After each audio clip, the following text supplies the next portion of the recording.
বিকালের নাস্তায় ঝটপট ম্যাগি নুডলস বানিয়ে নিচ্ছি। আমি একটা প্যান বসিয়ে দিলাম, একটু তেল দিলাম, পেঁয়াজ কুচি দিচ্ছি। এখন আমি এটাকে একটু ভেজে নিব। পেঁয়াজটাকে হালকাভাবে ভেজে নিয়েছি। এখন আমি এখানে রান্না করা মাংস ঝুরা করে রাখা এগুলো দিয়ে দিচ্ছি। সাথে দিয়ে দিচ্ছি মশলা। এখানে একটু গোলমরিচের গুঁড়া, একটু লাল মরিচের গুঁড়া, একটু জিরার গুঁড়া, একটু ম্যাগি মশলার সাথে থাকা মশলাটা, ম্যাগির সাথে থাকা মশলাটা দিয়ে দিচ্ছি।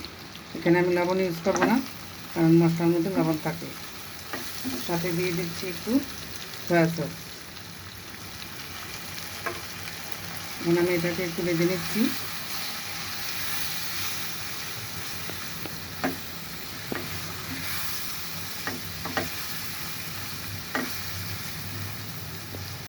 আমি নুডলসটাকে আগে সিদ্ধ করে রাখিনি, এখন আমি এখানে দিয়ে দিচ্ছি।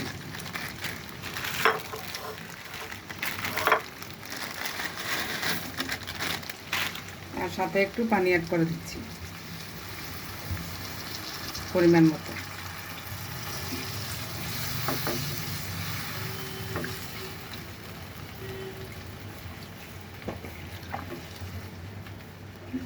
এর জন্য ঢেকে দিচ্ছি, চুলার আঁচটা কমিয়ে দিচ্ছি।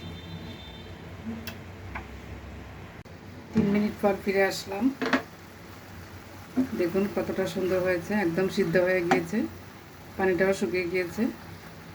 তৈরি হয়ে গিয়েছে আমার মাংসের আর নুডলস।